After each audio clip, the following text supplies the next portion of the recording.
আলহামদুলিল্লাহ রব্বানা লাকাল হামদ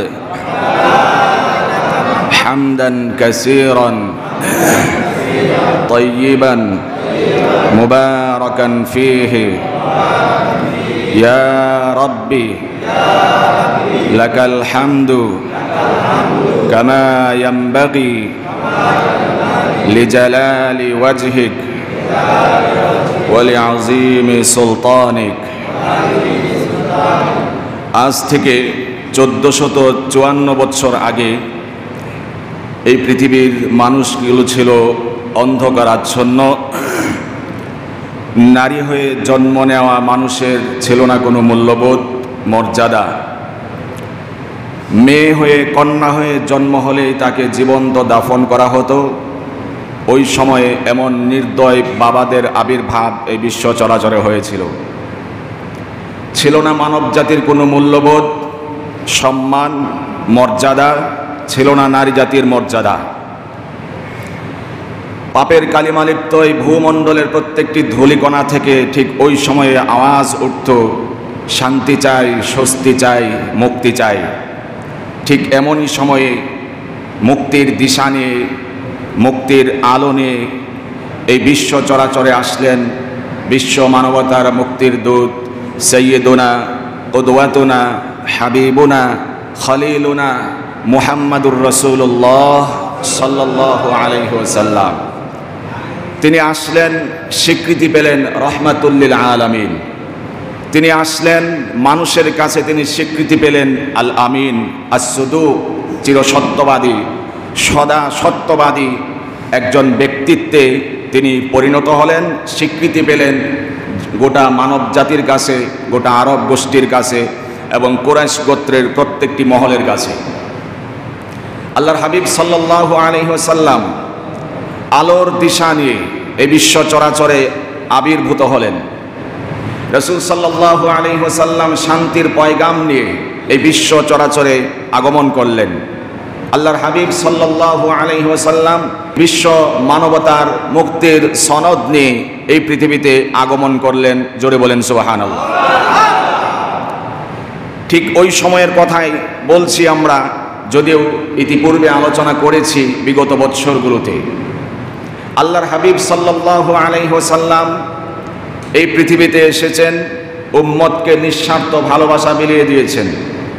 রাসূল সাল্লাল্লাহু আলাইহি ওয়াসাল্লাম যেভাবে আমাদেরকে নিঃস্বার্থ ভালোবাসা বিলিয়ে দিয়েছেন, ঠিক তদ্রূপ রাসূলকেও আমাদের পক্ষ থেকে নিঃস্বার্থ, নির্ভেজাল, নিখুঁতভাবে ভালোবাসার দরকার আছে না নাই?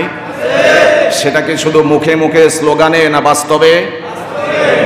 রাসূলকে ভালোবাসার অর্থ হচ্ছে রাসূল যে জীবন আদর্শ রেখে গিয়েছেন, সুন্নাহ রেখে গিয়েছেন, মতবাদ মতাদর্শ রেখে গিয়েছেন, যেই তরিকার উপরে চলতে বলেছেন সেই তরিকার উপরে চলতে হবে, সেই রীতি নীতির উপরে চলতে হবে। তবেই আমরা যদি দাবি নাও করি, তবু আমরা রাসূলের সাচ্চা আশেক, প্রকৃত আশেক রাসূল।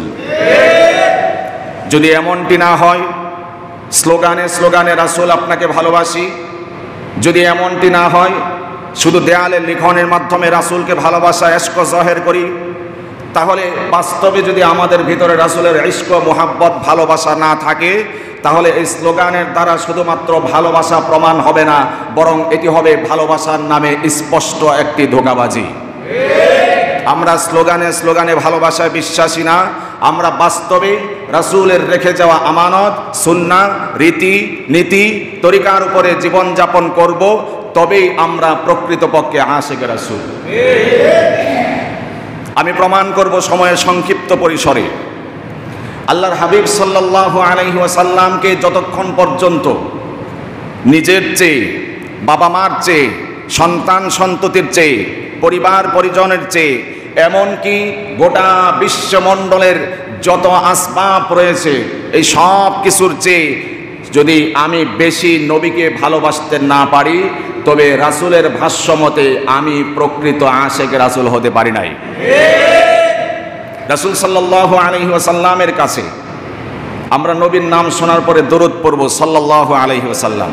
এটাও ভালোবাসার নজরানা, এটাও ভালোবাসার প্রমাণ বহন করে।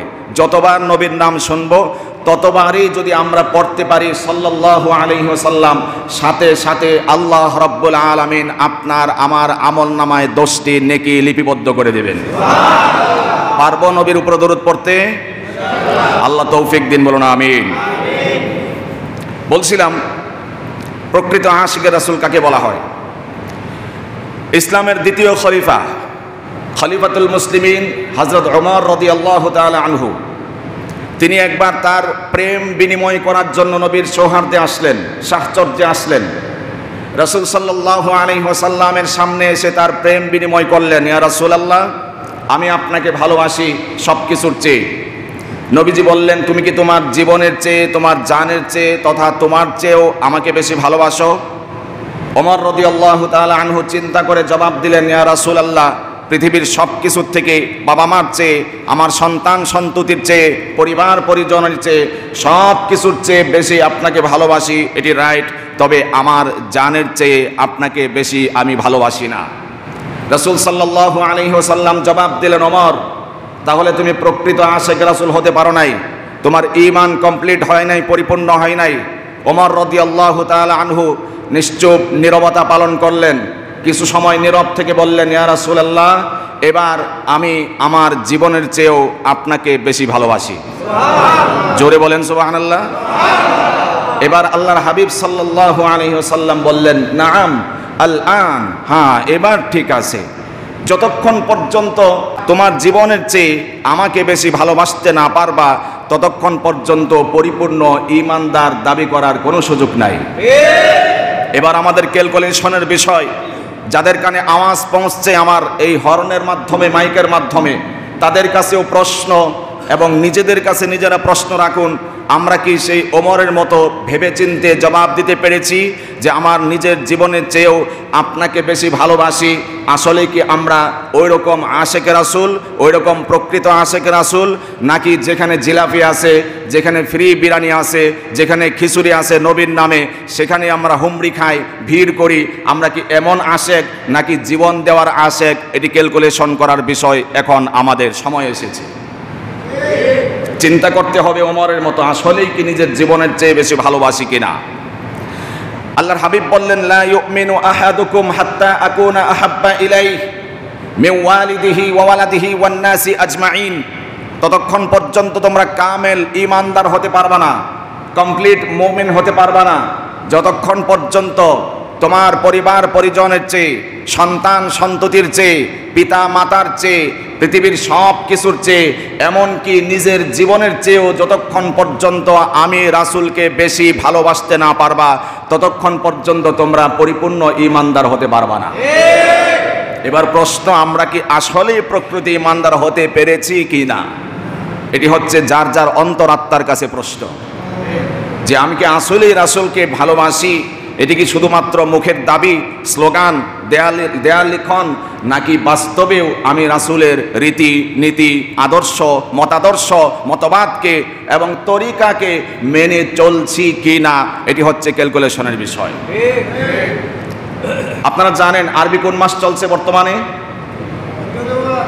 আমরা আশিকের রাসূল, কোন মাস চলছে? রবিউল আউয়াল মাস। কত তারিখ এই প্রশ্নটা নাই করলাম। আজকে হচ্ছে রবিউল আউয়াল মাসের 9 তারিখ। মতান্তরে অনেকগুলো ঐতিহাসিক রেওয়ায়াতের মধ্যে ইখতিলাফ রয়েছে, মতবিরোধ, মতান্তর রয়েছে। নবীজি কোন মাসে এসেছিলেন, কোন তারিখে এসেছিলেন, এটি নিয়ে ইখতিলাফ, মতবিরোধ, মতান্তর রয়েছে। তবে সোমবারে নবীজি পৃথিবীতে এসেছিলেন, সোমবারে নবীজি পৃথিবী থেকে চলে গিয়েছেন, ওফাত হয়েছে আল্লাহর হাবিবের, এটি নিয়ে কারো কোনো মতভেদ নাই। কোন মাসে, কোন তারিখে, এটি নিয়ে ঐতিহাসিকদের ভিতরে মতবিরোধ রয়েছে, এক একজন এক একটা বলেছেন, ভালো করে বুঝবেন। তবে প্রসিদ্ধ মত হচ্ছে রবিউল আউয়াল মাসের কত তারিখ? 12 তারিখ। এটি হচ্ছে অনেকগুলো রেওয়ায়াতের উল্লেখযোগ্য, প্রণিধানযোগ্য, প্রসিদ্ধ একটি মতামত। এটার উপরে আমরা বলি যে নবীজি 12 তারিখে এসেছেন। এগুলো হচ্ছে ইখতিলাফি মতামত। তবে ইখতিলাফ ছাড়া মত হচ্ছে নবীজি সোমবারে এসেছেন, সোমবারে তিনি গমন করেছেন, এটি নিয়ে কোনো মতবিরোধ নাই। তো সেই নবীজির যেহেতু আমরা ধরে নিয়েছি, মেনে নিয়েছি, স্বীকার করে নিয়েছি, রবিউল আউয়াল মাস নবীজির আগমনের মাস, সেই হিসেবে নবীর জীবন সম্পর্কে, সিরাত সম্পর্কে, আদর্শ সম্পর্কে কিছু আলোচনা হওয়ার দরকার আছে না নাই? শুধু আলোচনা শুনবো না মানারও চেষ্টা করব? তাহলে এক নাম্বার আমরা হাদিস থেকে রেফারেন্স পেয়েছি, ভালোবাসতে হবে কাকে? নবীকে। এবং সব কিছুর চেয়েও বেশি নিজের জীবন আত্মার চেয়েও বেশি নবীর তরিকার উপরে, রীতিনীতির উপরে, মতাদর্শের উপরে চলতে গিয়ে যদি নিজের জীবনটা বিলীন হয়ে যায়, তখন প্রশ্ন আসবে আমি কি নিজের জীবন বিলিয়ে দিব নাকি নবীর তরিকার উপরে থাকব? এই প্রশ্ন তখন আসবে। যদি বলেন যে আমি জীবন বিলিয়ে দিব তবুও নবীর আদর্শকে ছাড়তে পারবো না, তবে আপনি নবীর ভাষ্য অনুযায়ী সেই ওমরের মতো প্রকৃত আশিকে রাসূল। কারণ ওমর বলেছেন এবার আমার জীবনের চেয়েও বেশি ভালোবাসি, জান কোরবান হোক আপনার তরে, আপনার তরিকার উপরে থাকতে গিয়ে যদি আমার জীবন নাশ হয়ে যায়, মৃত্যুবরণ করতে হয়, শহীদ হতে হয়, তারপরেও আপনার তরিকা থেকে এক পা পিছপা হব না। এই দাবি, এই বাস্তবতা যদি আমরা বাস্তবে প্রমাণ করতে পারি, তবেই আমি স্লোগান ছাড়া, দাবি ছাড়াই প্রকৃত আশিকে রাসূল। পার্থক্যটা বুঝে নেবেন। কেউ আছে শুধু দাবি করে, বাস্তবে তাদের কোনো এশক নাই, রাসূলের প্রতি কোনো মোহাব্বত নাই, ভালোবাসা নাই, রীতি নাই, নীতি নাই, নবীর তরিকা নাই, কিচ্ছু নাই, কিন্তু দাবি করে সময়ে সময়ে আমরাই প্রকৃতপক্ষে আশিকে রাসূল। এমন দাবিদার আশিকে রাসূল বাংলাদেশে কোথাও নাই।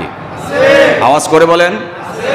আচ্ছা, এমন আশিকে রাসূলদের পরিণাম পরিণতি কি হবে, এই বিষয়গুলো আমরা ইনশাল্লাহ এই সময়ে আলোচনা করার চেষ্টা করব। আল্লাহ তৌফিক দিন, বলুন আমিন। আমরা বলছিলাম ওমর রাদিয়াল্লাহু তাআলা আনহুর প্রামাণিক ভালোবাসার কথা।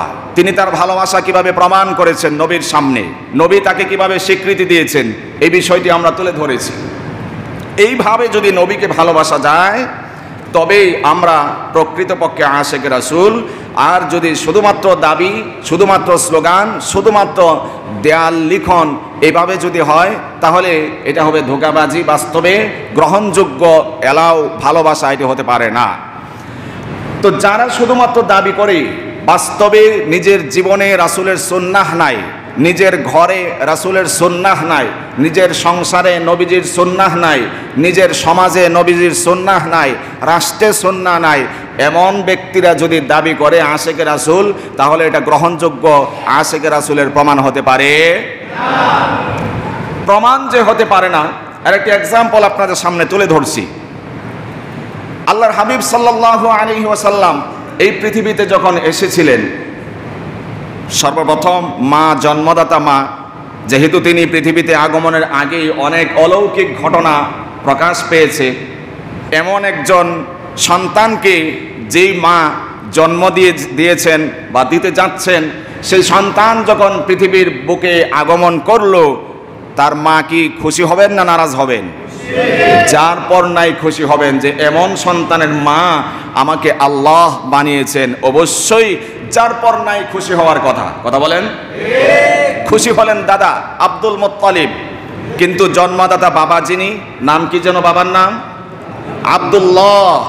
আল্লাহর নিয়ম অনুযায়ী, আল্লাহর কারিগরি অনুযায়ী তিনি আল্লাহ রাব্বুল আলামিন আপনার আমার নবী মুহাম্মদুর রাসূলুল্লাহ সাল্লাল্লাহু আলাইহি ওয়াসাল্লামের বাবাকে নবীজি দুনিয়াতে আসার আগে, অর্থাৎ গর্ভে থাকতেই বাবার ইন্তেকাল হয়েছে, আল্লাহ তাকে নিয়ে নিয়েছেন। কি হিকমত আল্লাহ ভালো জানেন।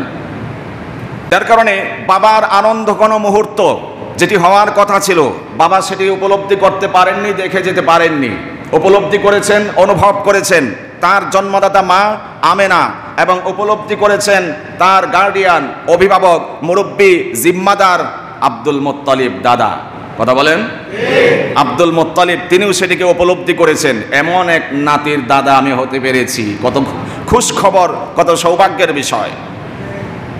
আব্দুল মুত্তালিবের সাথে সাথে পাড়া প্রতিবেশী, পার্শ্ব প্রতিবেশী যারা ছিল, আত্মীয় স্বজন যারা ছিল, তারাও কম আর বেশ খুশি হয়েছে। এমনকি নবীর চাচা আবু লাহাব, নাম জানেন, নাম শুনছেন আপনারা, যার নাম একটা সূরা কোরআনের মধ্যে আছে। আবু লাহাবও তার খুশির ভাষা বডি ল্যাঙ্গুয়েজের মাধ্যমে প্রকাশ করলো। তার বাদী দাসী সুয়াইবা খবর নিয়ে গেল, মনিব আপনার তো একজন ভাতিজা হয়েছে। আল্লাহু আকবার।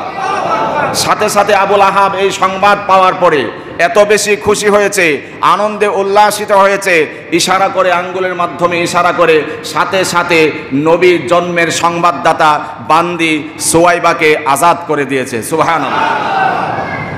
খুশির বহিঃপ্রকাশ যে তুই এত বড় একটা সুসংবাদ দিলি, আমি চাচা হয়েছি, আমার ভাতিজা এই বিশ্ব চরাচরে আবির্ভাব হয়েছে যার, আমি খুশি না হয়ে পারলাম না, আমি এত বেশি খুশি হয়েছি যা তোরে জীবনের তোরে আজাদ করে দিলাম। সুবহানাল্লাহ।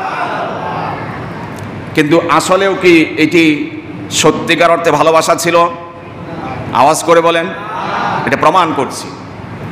যখন আল্লাহর হাবিব সাল্লাল্লাহু আলাইহি ওয়াসাল্লাম হাঁটি হাঁটি পা পা করে তার এক এক বৎসর বাড়তে আরম্ভ করলো এবং উল্লেখযোগ্য বয়সে পরিণত হলেন, 40 বৎসর বয়সে যখন তিনি উপনীত হলেন, ঠিক তখনই আল্লাহ রব্বুল আলামিন তার উপরে আসমানি কিতাব নাজিল করার মাধ্যমে নবুয়াত নামের এই নিয়ামত দিয়ে আল্লাহর হাবিবকে আল্লাহ রব্বুল আলামিন ধন্য করেছেন। জোরে বলেন সুবহানাল্লাহ।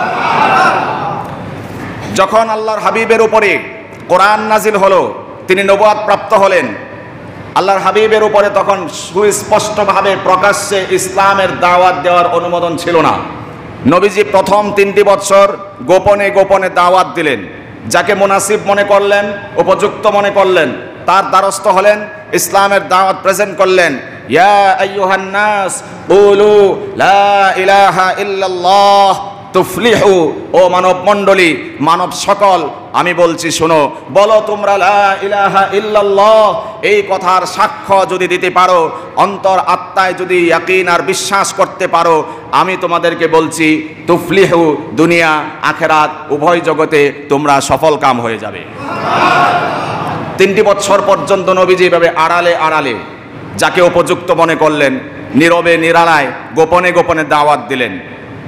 ঈমান নিয়ে আসলেন আবু বকর সিদ্দিক রাদিয়াল্লাহু তাআলা আনহুর মতো মহান ব্যক্তিত্ব, মহান ইতিহাসের মহান নায়ক। ঈমান গ্রহণ করলেন আলী রাদিয়াল্লাহু তাআলা আনহুর মতো এই মহান ব্যক্তিত্ব, মহান মনীষী। ওসমান রাদিয়াল্লাহু তাআলা আনহু ঈমান আনলেন, ওমর রাদিয়াল্লাহু তাআলা আনহু ঈমান আনলেন, খাদিজাতুল কুবরা রাদিয়াল্লাহু তাআলা আনহু ঈমান আনলেন। 3 বৎসর পর্যন্ত যখন গোপনে দাওয়াত দিতে দিতে এইভাবে মানুষগুলো ইসলামের সুশীতল ছায়াতলে আবির্ভাব করতে লাগলো, আল্লাহ রব্বুল আলামিন ঠিক তখনই আসমান থেকে আয়াত নাজির করলেন, ফাসদা বিমা তুমার ওয়া আ'রিদ আনিল মুশরিকিন। ইয়া রাসূলুল্লাহ, আর গোপনে দাওয়াত নয়, এখন থেকে ওপেনে দাওয়াত চলবে। আল্লাহু আকবার। এই ক্ষেত্রে আপনি কাফের মুশরিক বেঈমানদের চোখ রাঙানিকে ভয় করবেন না, তাদেরকে আপনি কোনো কেয়ার করবেন না, তাদের হুমকি ধমকিতে আপনি ইসলামের এই মিশন পরিচালনা করা থেকে বিরত থাকবেন না। আল্লাহ রাব্বুল আলামিন যখন তাকে এইভাবে ঘোষণা দিলেন, অভয় দিলেন, সাহস দিলেন, আল্লাহর হাবিব সাল্লাল্লাহু আলাইহি ওয়াসাল্লাম তখন অত্যন্ত সাহসিকতার সাথে অন্য অবৈধ ধর্মের মতাদর্শগুলো মানুষের সামনে তাদের অসারতা তুলে ধরলেন, এমনকি ইসলামের সৌন্দর্যতা ফুটিয়ে তুললেন। এবার ইসলামের ছায়াতলে মানুষগুলো দলে দলে আসতে আরম্ভ করে দিল। আদেশ পাওয়ার পরে এবার বড় সড়ো করে তিনি ইজতিমা করবেন, বড় সড়ো করে তিনি সমাবেশ করবেন, ইসলামের দাওয়াতগুলো মানুষের তলে স্পষ্ট করে দেবেন, তুলে ধরবেন। আল্লাহর হাবিব সাল্লাল্লাহু আলাইহি ওয়াসাল্লাম মক্কার সেই ঐতিহাসিক সাফা পর্বত, যার নাম সকলেই শুনেছি, সাফা পর্বতের চূড়াতে দাঁড়িয়ে বিশ্ব মানবতার মুক্তির দূত মুহাম্মদুর রাসূলুল্লাহ সাল্লাল্লাহু আলাইহি ওয়াসাল্লাম কুরাইশ গোত্রের বড় বড় লিডার যারা ছিল, নেতা যারা ছিল, তাদেরকে ডাকতে আরম্ভ করলেন। এক একজনের নাম ধরে ধরে ডাকলেন। সকলেই যখন জমায়েত হলো, সমাবেত হয়ে গেল, আপনার আমার নবী, পেয়ারা নবী, রহমতের নবী মুহাম্মদুর রাসূলুল্লাহ সাল্লাল্লাহু আলাইহি ওয়াসাল্লাম একটি দাওয়াত দেওয়ার আগে তিনি ভূমিকা স্বরূপ কিছু কথা বললেন। লোকদেরকে, নেতাদেরকে, লিডারদেরকে উদ্দেশ্য করে বললেন, ওহে নেতৃস্থানীয় ব্যক্তিবর্গ, শোনো, আমি যদি তোমাদেরকে বলি যেই পাহাড়ের উপরে আমি দাঁড়িয়ে আছি, এই পাহাড়ের পিছনেই শত্রু বাহিনী অস্ত্র শস্ত্রে সজ্জিত হয়ে ওঁত পেতে আছে, কিছুক্ষণের ভিতরে তোমাদের উপর অতর্কিত হামলা চালাবে। তোমরা কি আমার এই কথা বিশ্বাস করবে? একজনও নীরব রইল না, নিশ্চুপ রইল না। সমস্ত লিডার নেতারা দীপ্ত কণ্ঠে, একই সুরে, সমস্বরে, যৌথ কণ্ঠে আওয়াজ দিয়ে বলল, মুহাম্মদ, তুমি যদি আমাদেরকে বলো পাহাড়ের পিছনে শত্রু বাহিনী অস্ত্র শস্ত্রে সজ্জিত হয়ে আত্মগোপন করে আছে, তুমি যদি বলো কিছুক্ষণের ভিতরে আমাদের উপর অতর্কিত হামলা চালাবে, নির্দ্বিধায়, নিঃসন্দেহে, নিঃসংকোচে আমরা তোমার এই কথাকেই বিশ্বাস করে নেব। কোন রকমের সন্দেহ থাকবে না, দলিল দরকার নাই, প্রমাণ দরকার নাই, নিঃসন্দেহে, নিঃসংকোচে আমরা তোমার এই প্রস্তাবকে, এই বক্তব্যকে, এই সংবাদকে মেনে নেব। আল্লাহু আকবার। কারণ এতদিন পর্যন্ত তোমার বিশ্বস্ততার উপরে আমরা আশ্বস্ত হয়ে তোমাকে আমরাই স্বীকৃতি দিয়েছি আল আমিন, আমরাই তোমাকে স্বীকৃতি দিয়েছি আস-সিদুক, তুমি চির সত্যবাদী, সদা সত্যবাদী তুমি। সুতরাং তুমি যদি বলো পাহাড়ের ওই প্রান্তে অস্ত্র শস্ত্রে সজ্জিত হয়ে সৈন্যবাহিনী, অস্ত্রে সজ্জিত হয়ে শত্রু বাহিনী লুকিয়ে আছে, আর কিছুক্ষণের ভেতরে আমাদের উপরে অতর্কিত হামলা চালাবে, মুহাম্মদ আমরা স্বীকৃতি দিচ্ছি তোমার এই কথাকে আমরা নির্দ্বিধায় মেনে নেব। সুবহানাল্লাহ। কারণ কোনোদিন তোমার এই পর্যন্ত মিথ্যা কথা বলতে শুনি নাই, মিথ্যা গল্প বলতেও শুনি নাই। সুতরাং তোমার উপরে আমাদের পরিপূর্ণ আস্থা, ভরসা, বিশ্বাস, ইয়াকিন আছে বিদায় বলতে পারছি তুমি যদি বলো এই কথা আমরা নির্দ্বিধায় মেনে নেব। এবার আল্লাহর হাবিব ভূমিকা দেওয়ার পরে মূল দাওয়াতে চলে আসলেন।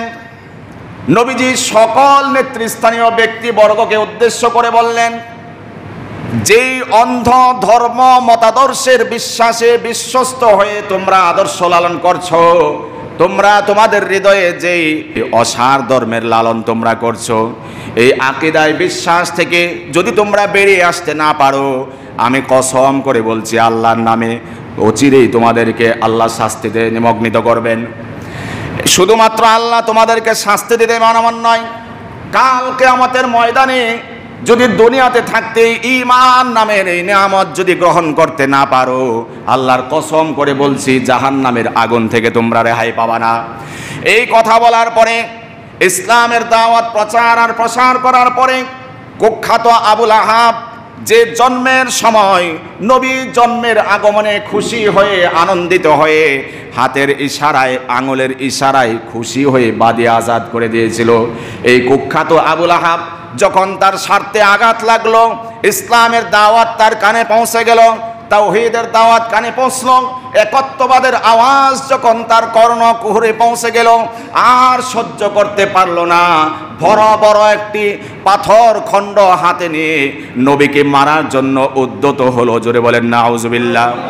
পাথর হাতে নিয়ে আবুল আহাব বলল, তাব্বাল্লাকা সাইরাল ইয়াউমি আলিহাযা জামাআতানা।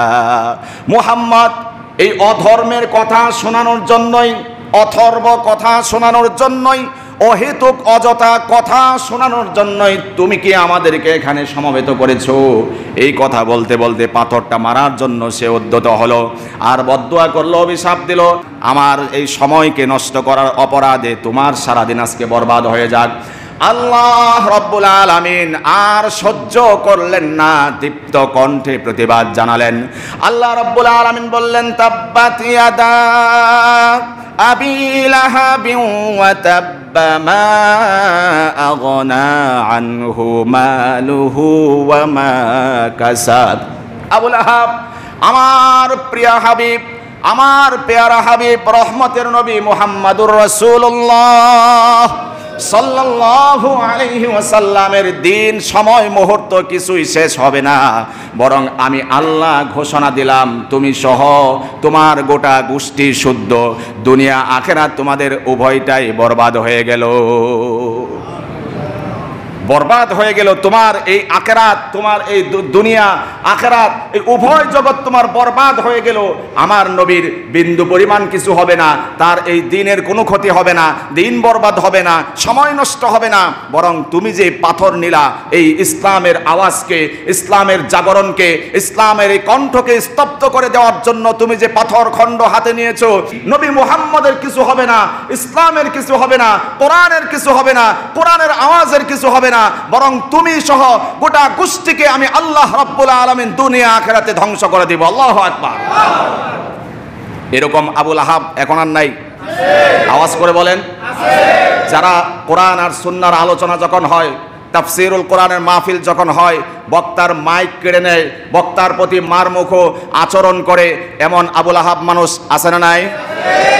তবে এটি চির সত্য কথা, আমরা নির্ভয়ে, নিঃসন্দেহে, নিঃসংকোচে দারাজ কণ্ঠে বলতে পারি, এরকম আবুল আহাব পৃথিবীতে কিয়ামত পর্যন্ত যতই আসবে, আবুল আহাবের কণ্ঠকে, তার মোকাবেলাকে স্তব্ধ করে দেওয়ার জন্য আমার আল্লাহ রাব্বুল আলামিন সদা সর্বদা প্রস্তুত রয়েছে।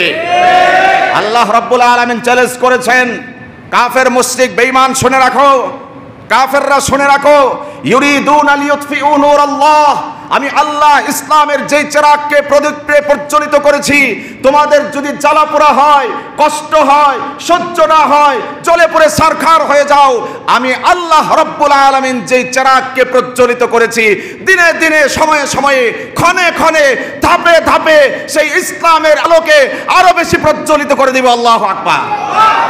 ইসলামের এই চেরাগকে যদি কেউ ফু দিয়ে নিভিয়ে দিতে চায়, বোকার স্বর্গে সে বাস করছে, কোনো সন্দেহ নাই।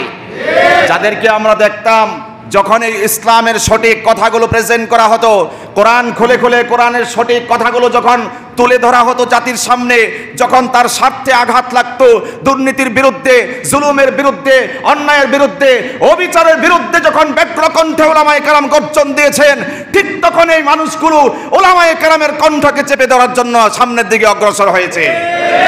আমরা এটিও দেখতে পেরেছি, এই দৃশ্য আমরা এক সময় দেখতে পেয়েছি, সেই ঢাকা বিশ্ববিদ্যালয়ে ছাত্ররা জমায়েত হয়ে ইফতার মাহফিল করতে চেয়েছিল, কোরআনের আসর করে কোরআন তেলাওয়াত করতে চেয়েছিল, সেটি তারা করতে দেয় নাই। সময়ের পরিবর্তনে আমরা দেখতে পেয়েছি, যেখানে কোরআনের আসর করতে দেওয়া হয় নাই, যেখানে ইফতার মাহফিল করতে দেওয়া হয় নাই, সেই ভবন থেকে আজ আল্লাহু আকবারের ধ্বনি প্রতিধ্বনিত হচ্ছে, কোরআন তেলাওয়াতের আওয়াজ উঠছে, আল্লাহর হাবিব সাল্লাল্লাহু আলাইহি ওয়াসাল্লামের শানে নাতে রাসূল পরিবেশন করা হচ্ছে। চিল্লায়ে বলেন ঠিক কিনা? আমরা বিশ্বাস করি, যতই চক্রান্ত হোক, ষড়যন্ত্র হোক, যত কিছুই হোক, ইসলামকে নিয়ে যতই ছিনিমিনি করা হোক, ইসলাম ছিল, ইসলাম আছে, ইসলাম থাকবে কিয়ামত পর্যন্ত, কোনো সন্দেহ নাই। কোরআন ছিল, কোরআন আছে, কোরআন কিয়ামত পর্যন্ত থাকবে। কোরআনের আওয়াজকে বন্ধ করার সাধ্য কারো নাই, কোরআনের কণ্ঠকে স্তব্ধ করার ক্ষমতা কারো নাই। কোরআনকে, ইসলামকে যারা মিটিয়ে দিতে চাইবে, মাইনাস করতে চাইবে, তারা কণ্ঠে, বলিষ্ঠ কণ্ঠে বলছি, তারাই ইসলাম থেকে মাইনাস হয়ে যাবে। ইসলাম, কোরআন, সুন্নাহ আছে, থাকবে কিয়ামত পর্যন্ত ইনশাআল্লাহ। যতই ইসলামের উপরে অ্যাটাক হবে, কোরআনের আওয়াজের উপরে অ্যাটাক হবে, কোরআনের কণ্ঠের উপরে আক্রমণ হবে, আমরা দেখেছি ইতিপূর্বেও যারা আক্রমণ করত তারা মাইনাস হয়েছে, নমরুদ মাইনাস হয়েছে, ফেরাউন মাইনাস হয়েছে, যুগে যুগে যারা কোরআনের গলাকে চেপে ধরতে চেয়েছে তারাই মাইনাস হয়েছে। কোরআনকে নিয়ে, নবী মুহাম্মদুর রাসূলুল্লাহ সাল্লাল্লাহু আলাইহি ওয়াসাল্লামকে নিয়ে যারা ব্যঙ্গ করেছে, কটূক্তি করেছে, তারা নাই, মাইনাস হয়েছে। ইসলামকে নিয়ে, কোরআনকে নিয়ে যারা বাজে মন্তব্য করেছে, সবাই মাইনাস হয়েছে। 2024 সালেও পর্দা নিয়ে চুলখানি শুরু হয়েছে, যাদের অন্তরাত্মায় জ্বালাপোড়া শুরু হয়েছে, যারা ক্ষমতার চেয়ারে বসেই বলে 2024 সালে কেন বোরকা দেখতে হবে, আমরা বলি এমন কুলাঙ্গার ব্যক্তিকে কেন এই 2024 সালে আমরা ক্ষমতার আসনে দেখব? তোমার মতো এই ধরনের নাস্তিক মতবাদ নিয়ে যদি তুমি মুসলমানদের দেশে দায়িত্ব পাওয়ার পরে এই আওয়াজ তুলতে সাহস পাও, 2024 সালে মেয়েদেরকে কেন বোরকা পরতে হবে? আমি বলি তোমার মতো নালায়েক, কোলাঙ্গার, অযোগ্যকে এই 2024 সালে কেন দায়িত্বের আসনে সমাসীন দেখতে হবে? কোন দেশে বাস করি আমরা? বোরকা পরা এটা আমার মায়ের জাতির অধিকার। বোরকা, পর্দা এটা নারী জাতির সৌন্দর্য, নারী জাতির অলংকার, নারী জাতির ভূষণ। সুতরাং কেউ যদি আমার বোনের হিজাব টেনে খুলতে চায়, কেউ যদি আমার বোনের বোরকা খুলতে চায়, কেউ যদি আমার বোনের রূপসজ্জা দেখতে চায়, আমরা তাকে বৈধ সুসন্তান মনে করতে পারি না। নিশ্চয়ই তার ভিতরে কোনো রকমের খারাপ নেশা আছে, বাজে নেশা আছে। নেশাতুর চোখ দিয়ে আমার কচি কাঁচা বোনদেরকে উপভোগ করতে চায়, এই জন্যই বুঝি বোরকা পরলে তাদের গায়ে চুলকানি আর জ্বালাপোড়া শুরু হয়। আজ পর্যন্ত কোনো আন্দোলন হতে শুনি নাই যে একজনে বাজে পোশাক পরিধান করছে এটার বিরুদ্ধে আন্দোলন হয়েছে। ওই সুশীল নামের কুশীলদের পক্ষ থেকে এমন কোনো আন্দোলন সমাবেশ আমরা করতে দেখি নাই, হতে দেখি নাই। অর্ধনগ্ন না, এখন পুরাই নগ্ন মানুষ, এখন মানুষ পুরাই নগ্ন। দলিল দেয় গত 1 বছর আগে পূর্তি হয়েছে, গত 2-1 দিন আগে দলিল দিয়ে তারা রাস্তায় নেমেছিল যে আমার দাদিকে দেখেছি ব্লাউজ ছাড়া, নাউজুবিল্লাহ, শাড়ি পরতে দেখেছি, সেটার অনুসরণে আমরাও পড়ছি। এটা নাকি বাঙালি জাতির কৃষ্টি কালচার। নাউজুবিল্লাহ বলবেন না? দাদি মানে আর ষোড়শী একজন তরুণী মানে এক জিনিস নয়। দাদির সৌন্দর্য আর 16 বছরের ষোড়শী তরুণী রূপবতী নারীর সৌন্দর্য একরকম নয়। দাদিরা যেটা পরিধান করেছেন হয়তো অভাবের কারণে, অনটনের কারণে তারা ওরকম পোশাক পরতে পারে নাই, কিন্তু তোমার সময়ে, এই সময়ে তো পোশাকের অভাব পড়ে নাই। তুমি কাকে খুশি করতে চাও? এইভাবে পোশাক খুলে ফেলে শর্ট পোশাক পরিধান করে নিজের সৌন্দর্যকে, লোভ লালসাকে মানুষের সামনে প্রদর্শন করে কাকে খুশি করতে চাও? এগুলো বললে মনে কি অনেকে নারাজ হয়। আবার আমি বোন আপনাদেরকে সাজেস্ট করছি, আপনি যদি নিজের গাটাকে ঢেকে রাখেন, পরিপূর্ণ পর্দার উপরে চলতে পারেন, আল্লাহর জান্নাত আপনার জন্য অপেক্ষা করছে। সেই স্বার্থে আমি আপনার রাহবারি করছি, আপনাকে আক্রমণ করার জন্য নয়, কষ্ট দেওয়ার জন্য নয়, ক্ষতি করার জন্য নয়, ভালো পথের রাহবারি আপনাকে করছি। আমার উপরে আল্লাহর হস্তে নারাজ হবেন না, কষ্ট নেবেন না, কমপ্লেন ছুড়ে দেবেন না। ক্ষতি নিজের হবে, ক্ষতি নিজের হবে। আজকে ঘুমাবেন, ফজরের পরে এলান হয়ে যেতে পারে অমুক সাহেব রাত 3টার সময় 2টার সময় ইন্তেকাল করছেন, তওবা করার সুযোগ হইল না, পর্দা করার সুযোগ হইল না, ইসলামের উপরে অটল অবিচল থাকার সুযোগ হলো না। সারা জীবন করলাম ইসলামের বিরোধিতা, সারা জীবন করলাম হক কথার বিরোধিতা। এইভাবে যদি তওবা ইস্তেগফার ছাড়াই যদি আমার জীবনের যাত্রা শেষ হয়ে যায়, তাহলে এর চেয়ে হতভাগা, দুর্ভাগা আর কেউ হতে পারে না। বলছিলাম, আবুল আহাব মার্কা ভালোবাসার কোনো দাম আছে নাকি? ও রাসূলকে ওই সময় তার আগমনের সময় বলেছিল আমার ভাতিজা হয়েছে। এই খুশিতে এত বেশি সে আবেগ ঘন হয়েছিল যে খুশিতে তার বান্দিকে আজাদ করে দিল। আর যখন বলল যে আমার তরিকা মানতে হবে, তাওহীদের উপরে চলতে হবে, একত্ববাদের ফর্মুলা অনুযায়ী চলতে হবে, সুন্নাহর প্রেসক্রিপশন অনুযায়ী চলতে হবে, যখন এই থিওরিগুলো জাতির সামনে প্রেজেন্ট করা হলো, তখন বলে যে এখন আর নবী আগের মতো নাই, এখন কি জানি হাবিজাবি বলে। এতদিন যাকে সত্যবাদী বলা হতো, আল আমিন আর বিশ্বস্ত বলা হতো, এখন এই মানুষটা যখন তরিকার উপরে থাকতে বলল, চলতে বলল, তখন আর মুহাম্মদকে ভালো লাগে না। ঠিক এই জমানাতেও যারা শুধুমাত্র বলে আশিক রাসূল, নিজেদেরকে দাবি করে, আর রাসূল সাল্লাল্লাহু আলাইহি ওয়াসাল্লামের জন্মকে কেন্দ্র করে বিভিন্ন রকমের নাজায়েজ পন্থায় আনন্দ, এনজয়, উৎসব করে থাকে, বাস্তবে সারা বছর নবীর তরিকা মাথা থেকে পা পর্যন্ত নাই, লেবাসে নাই, পোশাকে নাই, কথনে নাই, বলনে নাই, সমাজে নাই, বিবাহ শাদীতে নাই, রীতিতে নাই, সাংসারিক জীবনে নাই, লেনদেনে নাই, ব্যবসা বাণিজ্যে নাই, কোনো ক্ষেত্রে নবীর তরিকা নাই। শুধুমাত্র বছরের বিশেষ সময়ে যদি রাসূল আপনাকে ভালোবাসি এই দাবি কেউ করে, নিঃসন্দেহে এটা ভালোবাসার প্রকৃত দাবি হতে পারে না, পারে না। রাসূলকে ভালোবাসার অর্থই হচ্ছে মাথা থেকে পা পর্যন্ত রাসূলের সুন্নায় আমার পুরা বডি রঙিন থাকবে, আমার পোশাক রাসূলের সুন্নাহ অনুযায়ী হবে, আমার চলন বলন রাসূলের সুন্নাহ অনুযায়ী হবে। ঘর থেকে বের হব, রাসূল কোন তরিকায় বের হয়েছেন, ডান পা দিয়ে বের হব। আমরা টয়লেটে প্রবেশ করব, নবীজি কোন তরিকায় টয়লেটে প্রবেশ করেছেন, বাম পা দিয়ে বের হব, ডান পা দিয়ে কোন দোয়া পড়েছেন সেটা হবে নবীর তরিকা। এইভাবে আমার আপনার গোটা জীবনের এ টু জেড, জন্ম থেকে নিয়ে মৃত্যু পর্যন্ত নবীর রেখে যাওয়া সুন্নত, তরিকা, আদর্শ আছে না নাই? আমার কথা না, আল্লাহ বলেছেন লাকাদ কানা লাকুম ফি রাসূলিল্লাহি উসওয়াতুন হাসানা, নিঃসন্দেহে অবশ্যই তোমাদের জন্য সবচেয়ে উৎকৃষ্ট মানের আদর্শ, উন্নত মানের আদর্শ আমার রাসূলের ভিতরে রয়েছে। সুবহানাল্লাহ। যুবকেরা এখন তো কমছেও, আগের তুলনায় কমেছে। এখন এক সময়ে ওই যে ফুটবলার সে চুলের কাটিংটা কিভাবে দিছে সেটাকে ফলো করে করে আমার দেশের অনেক যুবকেরা কাটিং দিত। বাজের নায়ক, অশ্লীল নায়ক, যারা অনেক কিছুই করে। এই ধরনের ফালতু নায়কদের অনুকরণ করে দাড়ির কাটিংটা দিত এক সময় যুবকরা, চুলের কাটিংটা দিত এক সময় যুবকরা। আজকে যদিও এই কোরআনের আওয়াজগুলো প্রচার হওয়ার কারণে যুবকরা আলহামদুলিল্লাহ ইসলামের দিকে ফিরে আসছে।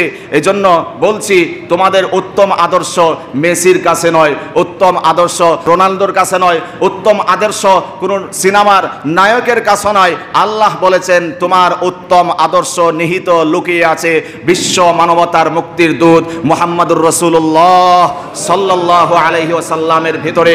এজন্য আমাদের প্রচেষ্টা থাকতে হবে, আমরা সর্বক্ষেত্রে খাওয়া দাওয়া থেকে শুরু করে চলন বলন থেকে শুরু করে অফিস যাত্রা থেকে শুরু করে সর্বমহলে আমার নবী কিভাবে ঘুমাতেন, আমার নবী কিভাবে খেতেন, কিভাবে খাওয়া থেকে উঠতেন, কিভাবে বসতেন, কিভাবে ঘুমোতে যেতেন, কি সিস্টেমে তিনি হাঁটতেন, কি সিস্টেমে তিনি চলাফেরা করতেন, এই সব কিছু যদি আমরা অনুসন্ধান করে করে নিজের জীবনে বাস্তবায়ন করতে পারি।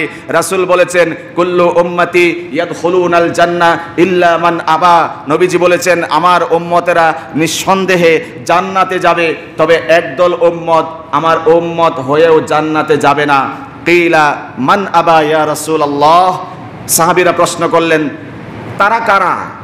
তখন নবীজি বললেন মান আতাআনি দাখালাল জান্নাহ। যারা আমার তরিকার উপরে চলে, আমার নীতি আদর্শের উপরে চলে, আমার জীবন অনুযায়ী যেভাবে চলতে বলেছি সেভাবেই নিজের জীবনকে পরিচালনা করে, তারা যাবে জান্নাতে। ওমান আসানি ফাকাদ গাওয়া। আর যারা আমার উম্মত ছিল বটে, শুধু দাবি করত, বাস্তবে নিজের জীবনে সুন্নাহ নাই, নামাজ নাই, রোজা নাই, লেনদেনে নবীর সুন্নত নাই, আপনার ব্যবসা বাণিজ্যে নবীর তরিকা নাই, কোনো কাজেই নবীর তরিকা নাই, এই জাতীয় ব্যক্তিরা আমার উম্মত হওয়ার পরেও যাবে জাহান্নামে। জোরে বলেন নাউজুবিল্লাহ। আমরা কি এমন উম্মত হতে চাই? আমরা হতে চাই মান আহাব্বানি কানা মাই ফিল জান্নাহ। রাসূল বলেছেন মান আহাব্বা সুন্নতি, আমার সুন্নাহকে, জীবন আদর্শকে, তরিকাকে, রীতিনীতিকে, মতবাদকে, মতাদর্শকে যারা হৃদয়ে লালন করবে, আমি রাসূল তোমাদেরকে বলছি তারা যেন আমাকেই ভালোবাসছো।